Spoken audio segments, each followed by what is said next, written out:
Hello po, good morning sa lahat!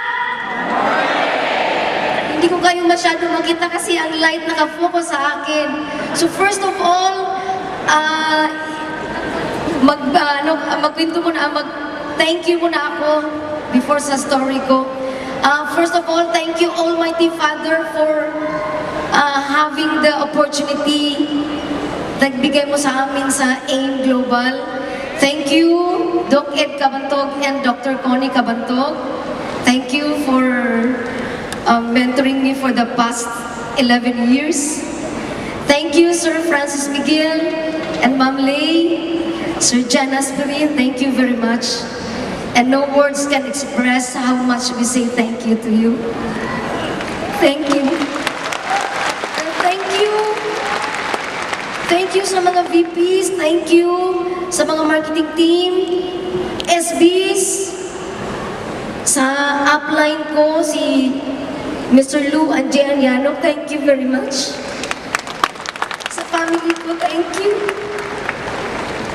And sa mga leaders ko na best partnership ko ni Ma'am Flor at Sir Eddie Andalis, thank you very much. And the group leader ko especially headed by Bernard Grana in Mindanao, thank you. And a special mention ko dito, leader ko si Eugene Yepes, nagbe-base dito sa Manila po. Thank you very much. So, na-involve ako sa AIM Global way back 2007. Then, tinutuloy ko ang pag-mission ko sa AIM Global dahil sa kahirapan.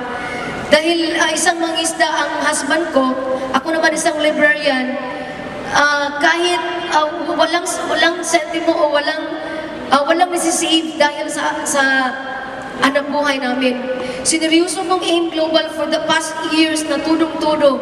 So sabi ng mga kapatid ko at husband ko, wala nakakapit tulugan. Kasi gusto ko maaon ang family ko sa kahirapan. So to cut the long story short, naging successful ako sa AIM Global with the mentors of all the SPs, PODs, lahat na nakasabay ko. Thank you very much.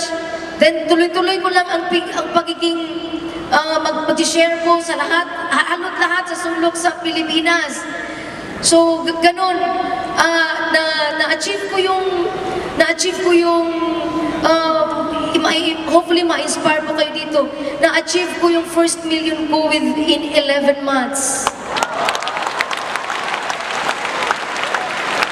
So yun nga, that time nag-resign ako sa pagiging librarian ko. Nag-focus din ako sa AIM Global for that way back 2009. So ngayon yes po, akala ko may picture sa duyo. Yes po. Yung mga, ibanggit mo na lang yung mga achievements ko dito para ma-inspire ang lahat. So, 3 pong anak namin. So, nagtayo kami ng 3 bahay para hindi sila magsumbagay. Yes po.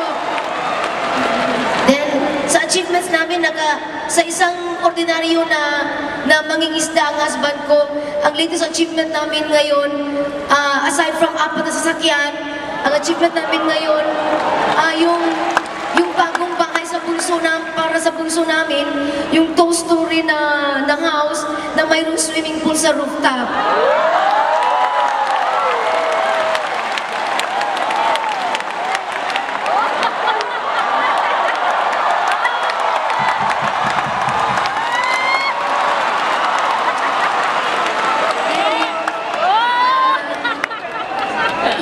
Ang special feature ng bahay ko, kasi binigay ng Diyos ang AIM Global, naglagay ako ng isang room na exclusive for prayers only.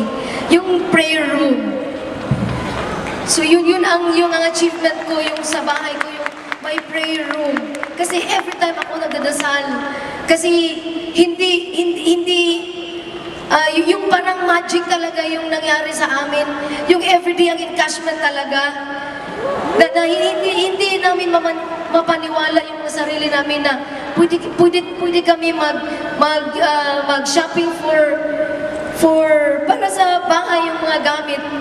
So ang sabi ko sa husband ko, bakit nagtayo ka ng bahay na may swimming pool sa rooftop? Sabi niya, yung dream niya, nung bata pa siya, gusto siya magtayo ng bahay na may swimming pool sa rooftop. So, hindi imposible sa AIM Global, binigay talaga yung mga dreams ng isang mangingisda.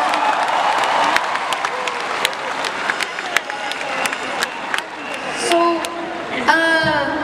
in behalf sa Cebu Group, yun ang isa lang ang mga prayers namin na ang Alliance in Motion Global will last forever. Yes po. Payo ko lang sa lahat, stay put with AIM Global kasi nandito na lahat ang mga binigay ng Diyos sa atin. Trabahuin na lang natin. So thank you very much and God be the glory. Thank you.